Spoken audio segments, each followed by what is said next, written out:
News Limited launched iPad apps for two of its major mastheads today, with another two to follow next month.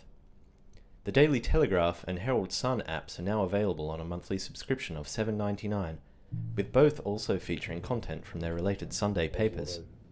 Brisbane's Courier-Mail and the Adelaide Advertiser will be available in December. I caught up with the editors of all four newspapers to chat about the new apps.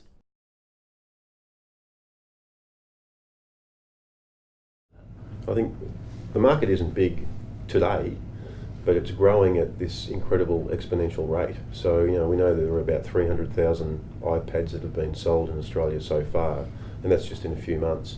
We also know that Australians are amazing early adopters of technology when it comes in. There's 2 mobile phones now in this country for every one living person. So we know how fascinated they are by new technology. They were among the first in the world to go and get big plasma TV screens. And what that says to you is that they love not just the technology, but the way that you can interact with it. And I think all indications are from overseas as well that tablets in whatever form they are going to be here to stay for a long time. So we've done some research in Adelaide which hasn't been published yet, which shows that 25% of people in South Australia think that they'll have a tablet in the next year. So in a state of 1.5 million people, you suddenly see, hey, there's going to be a big market. 25%? Yeah. 25%. So even if it's only 10%, you're still talking about a lot of tablets, and it's going to be more than 10%. If you have a look at this time of the year too, everyone's saying it's going to be a tablet Christmas. Yeah. So everyone's going to be rushing out there and buying one tablet or another as a Christmas gift. So our readers moving really fast, and our job is to stay, if not ahead of them, then certainly with them, to reflect how they're getting their news. We can't afford in this space to be behind them in any way, and I think that's what we've done. Maybe Fairfax have been slow off the mark. Maybe they can wait, but I don't think in this environment you can afford to wait. I don't think there's much doubt that tablets are going to be successful. So I suppose there's no real reason to sit back. I think to be out there having a bit of fun with it and trying to be as quick as we can says a lot about the type of enthusiasm there is around the place. I think the last few years have been a big wake-up call for old-fashioned or old-style newspaper companies, and we don't even see ourselves as that anymore. So you're sort of like a 24-hour publishing company. But if you think back in the old days when newspapers were not ahead of their readers but were well behind them, and that perennial issue of how do you get younger readers to read your product. Well, in the old days we go, let's do a section in the paper once a week for young people. So we'll call it groovy, or we'll pick another word that hasn't been used for 20 years, and we'll get that big old bloke with a beard to sit in the corner and produce it for us. And those days are well over, and this tablet is an indication of how far we've come, I think.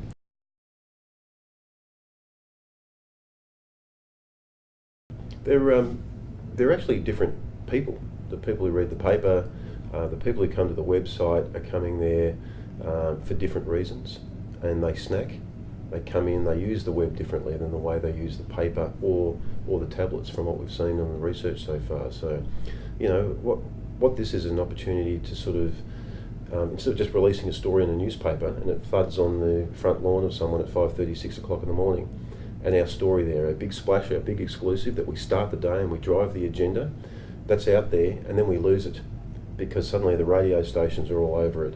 This is an opportunity for us to own the news agenda throughout that 24-hour cycle. So whether or not they're getting the paper on their doorstep or their iPad early morning edition, they're downloading it at 6 a.m. or 6:30, they'll get continuous updates during the day so they can track that story. And we know that the peak viewing times on the web, online for our sites is between 10 and 2, so that we can sort of structure the way that we release our stories right through the day, and it'll actually give us ownership of the big stories that in the end we created anyway. And there's no question that as the market develops, people will be used to reading their news in a combination. There'll always be people, particularly older people, I suppose, who want to read newspapers, but there'll be other people who have a relationship with those through the entire day, from the newspaper to the app, and probably even online when they're at work, and we'll be able to cater to that. It's a question of choice. Yeah. It's not for us to decide how our readers want to read us. They'll decide how they want to read us. If they want to get us on an iPad, great. If they want to get us on through print or a mobile phone or through a website, that's up to them. But our job is to be across all those platforms so that they can decide where they want to get their news. Yeah. They'll decide. And we're best placed too. Newspapers. We employ more people than anyone else. We've got more journalists. We work harder at it, and so that gives us, I think, a natural advantage when you're talking about a continuous news cycle. In Queensland, the Courier-Mail is the biggest source of news and information for the state. So if you have 3 platforms where news is always available and updated, I mean, it's a pretty good service I think we provide to our readers, and that's, I think, part of the jigsaw coming together.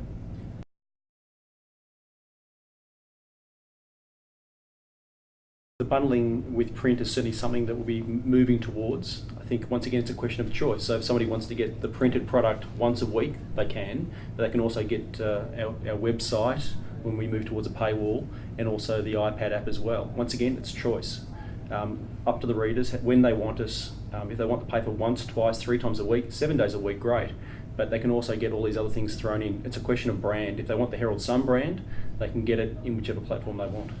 One of I reckon probably for the first time, and I've been in newspapers for almost 30 years in and out, but this is one of the few times that I've seen anything launched where there are so many unknowns and so many where the expectations are not and the deliverables are completely different. So that's one of the beauties of being in on this. It's like the first steam printing press 200 years ago that transformed printing.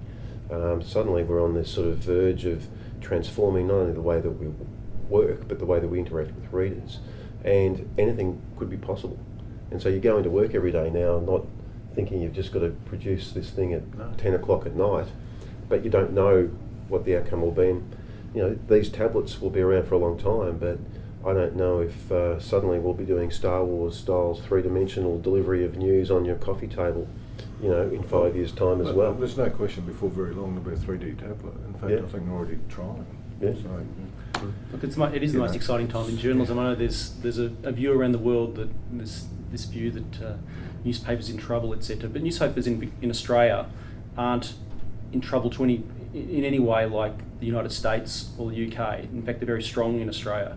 So on top of that, we're giving them the choice of another platform on top of the website as well. So I think it's an exciting time to be in journalism, probably the most exciting time, because you're only limited by your own creativity. And why has there been a newspaper closing once every 2 weeks in the States on average over the last few years? Because they don't actually listen to their readers. And I think one thing that characterises our papers, and this would be all of them, is we have a very close relationship with our readers.